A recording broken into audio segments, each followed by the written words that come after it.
Welcome to the Cozy Little Library today with your Clean Reads book buddy. And y'all, today we're going to talk about the books I read in July, but I think there's 23. Don't be scared, we're not going to talk about all of them today. 15 of them were part of my Positive Patriotic Book Project. Unless I'm dreaming, I believe I see militia forming at their center.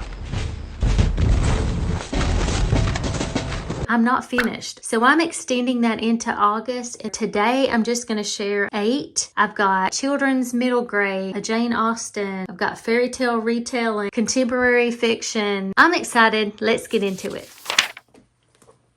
Island of the Blue Dolphins by Scott O'Dell. You can see this is an award winner. This was suggested to go into the voting by one of our lovely ladies that joined in the summer book club. For July, I wanted a middle grade or a children's book that would be shorter and a little bit easier. This book is based on a true story, and in this book, it's in the back as the author's note. I share that because it really added to reading this story, knowing what the author had to say. So just look for that if you want to read that ahead of time. But I want to read you a little bit of the writing style of this book. I remember the day the Alouette ship came to our island. At first it seemed like a small shell afloat on the sea. Then it grew larger and was a gull with folded wings. At last, in the rising sun, it became what it really was, a red ship with 2 red sails. My brother and I had gone to the head of the canyon that winds down to the little harbor, which is called Coral Cove. We had gone to gather roots that grow there in the spring. My brother, Ramo, was only a little boy half my age, which was 12. He was small for one who had lived so many suns and moons, but quick as a cricket, also foolish as a cricket when he was excited. I said nothing about the shell I saw or the gull with folded wings. So throughout her writing style, or his writing style, in the voice of this girl, it was very authentic feeling, as if this woman did write this herself. I'm amazed at how this author took this true story, redirected it into a children's tale, and then held my interest about this deserted island. So there were some things in it that I was not prepared for. It's not all roses and sunshine. Be prepared for that.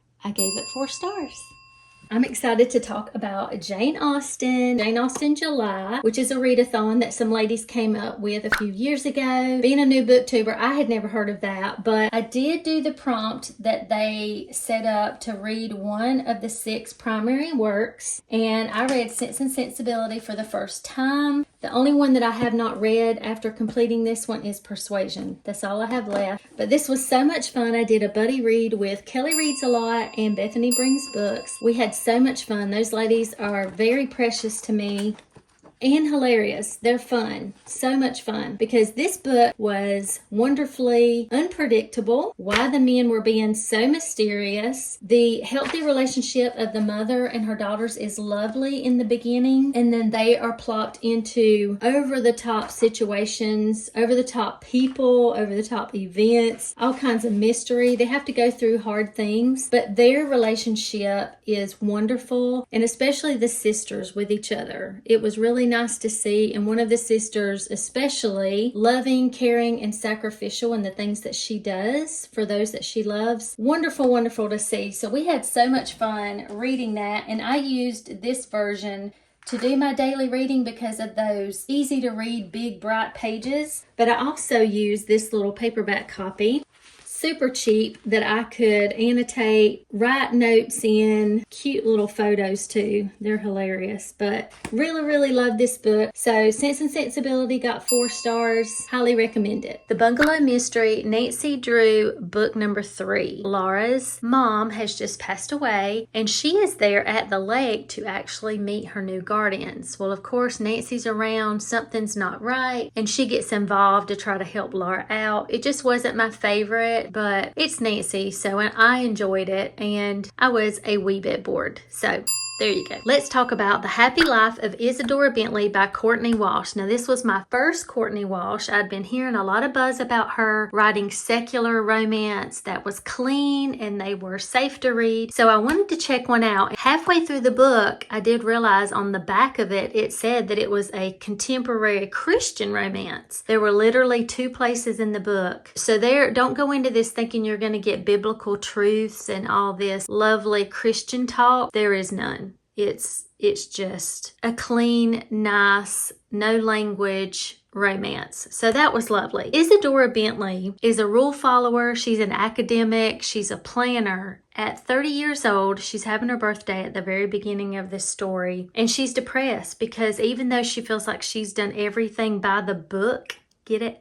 Nothing has turned out like it should have. So she's pretty down about it. She's a researcher at a college. So she's around people all the time. She lives in an apartment building. So there's people everywhere, but she doesn't really have anything to do with other people. She keeps to herself. When I was on about page 130, I remember putting on my Goodreads update, please tell me that all of Courtney Wash's books are this funny, because for instance, the book starts out, she has decided, I'm just going to go to the candy aisle, I'm going to buy all this junk. So she gets up to the counter, out of character, she looks over at the magazines, she reads the front of it, and it says 31 ways to be happy, which includes everything from smiling at strangers to exercising for endorphins.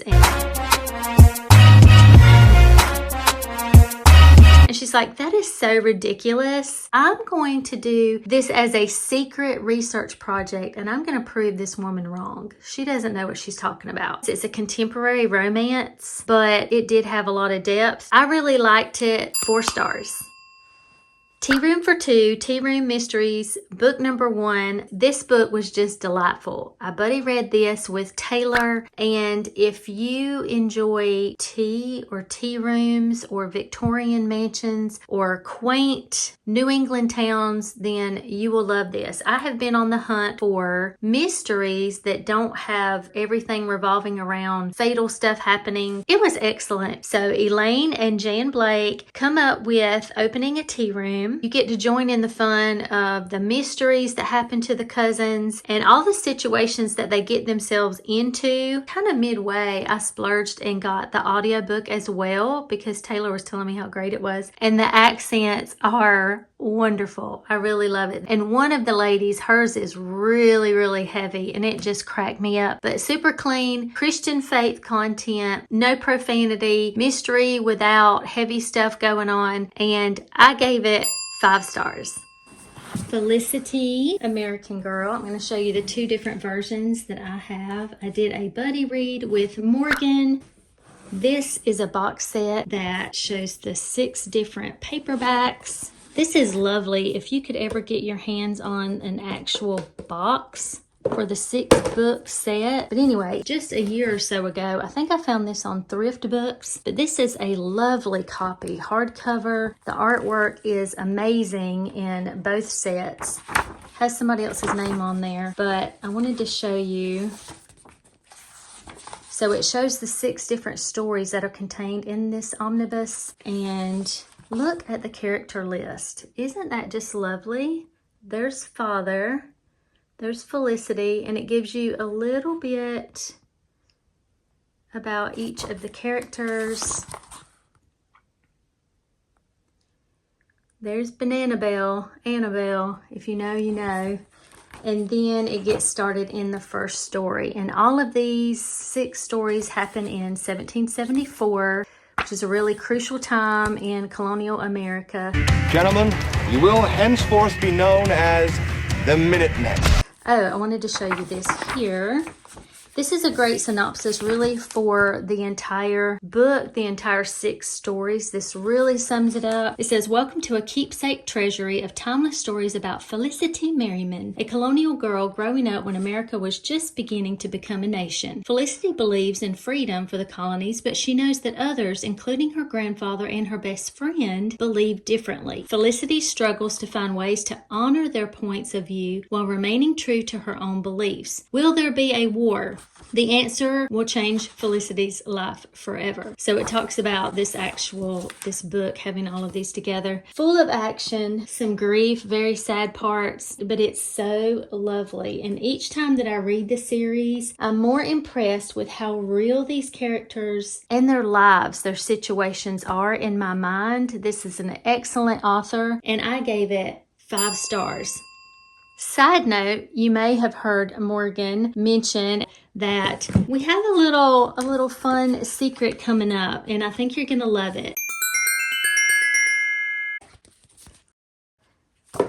It's All Relative is a new release released on August the 6th, and what a fun, unique contemporary romance. It was a great escape where Helena talks her best friend Landon into going to this remote island only reached by ferry for her mom's wedding to the Perfects. Helena was so funny, entertaining. It's also highly entertaining to see her face off with her oh so perfectly planned out, high-strung sister-to-be. They are like oil and water. We literally get 4 point of views. So we get Helena's, the main character, her best friend Landon, this perfect sister-to-be, and then her perfect sister-to-be's fiance. I didn't know if I was going to like that, but it worked. I could not put this book down because I had to know, were Helena and Landon, her best friend, were they really just friends? Or was Helena going to get too involved with Gage, her perfect sister-to-be's fiance, because she'd been crushing on him? There were more siblings, and then of course the couple that's tying the knot. And oh yeah, all of them are staying in the same enormous luxury beach house. It's a whirlwind, but it worked. There were hurt feelings between the people. There was some grief talked about. There were some anxiety situations, but there were also tender moments. No profanity, squeaky clean, cute romance, yay and yay.